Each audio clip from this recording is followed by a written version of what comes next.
जीवन में कुछ पल ऐसे होते हैं जो हम लोगों को बहुत कुछ दे जाते हैं। बुरे दिनों को अच्छे दिनों में बदला जा सकता है। अभी देवसैनी एकादशी आने वाली है, जिसमें हम लोग ये मानते हैं कि देवता चातुर्मास के लिए, स्पेशली नारायण भगवान शयन करने के लिए चले जाते हैं। और उन 4 महीनों में कोई शुभ कार्य नहीं होता, जैसे विवाह नहीं होता, किसी ने नया भवन बनाया हो तो उसमें प्रवेश नहीं होते, इत्यादि इत्यादि कई कार्य ऐसे हैं जो शुभ कार्य इन 4 महीनों में नहीं होते। इन्हें चातुर्मास कहते हैं। तो अब ये जानते हैं आप कि कोरोना काल में कई बार ऐसी कठिन परिस्थितियां हुई हैं कि अच्छा पल भी बुरे पल में बदल गया। मैं यहाँ बात कर रहा हूँ देवसैनी एकादशी की, और मैं यहाँ बात कर रहा हूँ आपके जीवन में चढ़े हुए कर्ज की। क्योंकि जैसा आप जानते हैं कोरोना काल में कई लोग ऐसे हैं, आज मैं आपको ऐसा उपाय बताने वाला हूँ कि देवसैनी एकादशी वाले दिन अगर ये कार्य करें तो निश्चित तौर पर आपको उस कर्ज में बहुत बड़ी राहत मिलेगी। कर्ज चुकाने में आपको सफलता मिलेगी, आपको आगे बढ़ने में सफलता मिलेगी। लेकिन कब? जब आप ये उपाय कर लें। बहुत सरल उपाय है, बहुत छोटा सा उपाय है, कोई बहुत बड़ा उपाय नहीं है, परंतु इसके लिए ज़रूरी है कि आप इसको श्रद्धा से करें, प्रेम से करें।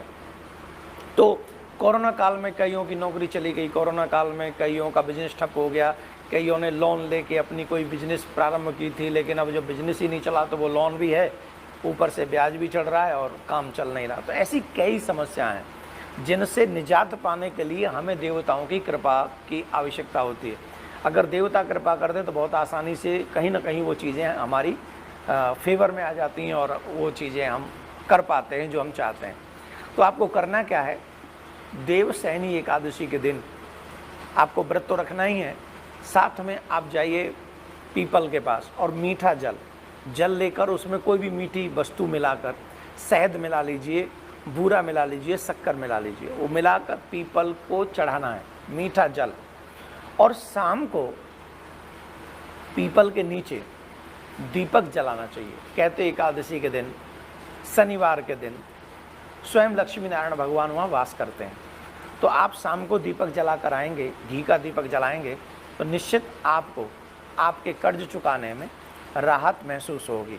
दूसरी बात है, कई लोग कहते हैं हमारे घर में सुख नहीं है, हमारे घर में शांति नहीं है, हमारे घर में द्वंद्व बना रहता है, हमारे परिवारजनों में एक दूसरे से बनती नहीं है, तो महाराज हम क्या करें? उनके लिए भी उपाय है। एकादशी वाले दिन ही भगवान विष्णु के साथ साथ माँ लक्ष्मी की पूजा करें।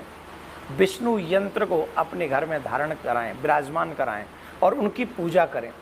तो जब आप उनकी पूजा करेंगे तो निश्चित तौर पर मुझे ऐसा लगता है कि आपको आपके घर में शांति भी होगी, सुख की अनुभूति भी होगी।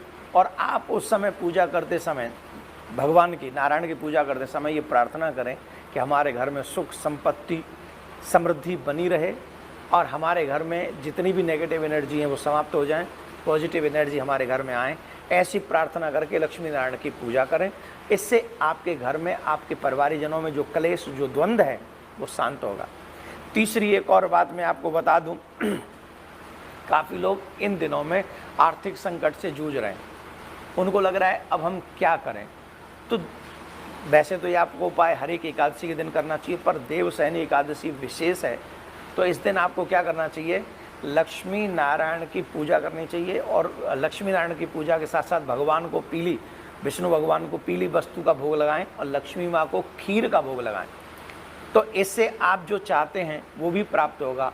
और जो चाहते हैं कि हमारे घर में धन का अभाव न रहे, तो लक्ष्मी नारायण की उस सुंदर छवि पर जो आपके घर में है, आप 1 का सिक्का ले लें, 5 का सिक्का ले लें, 11 का सिक्का ले लें और वो भगवान के चरणों में चढ़ा दें, प्रार्थना कर दें। अपने दुख के विषय में जो भी आपका दुख है वो उनको कह दें और वहाँ से प्रसाद समझ के उसी सिक्के को अपने पर्स में, अपनी तिजोरी में अथवा जहाँ भी आपका धन रहता है वहाँ उसको रख दें।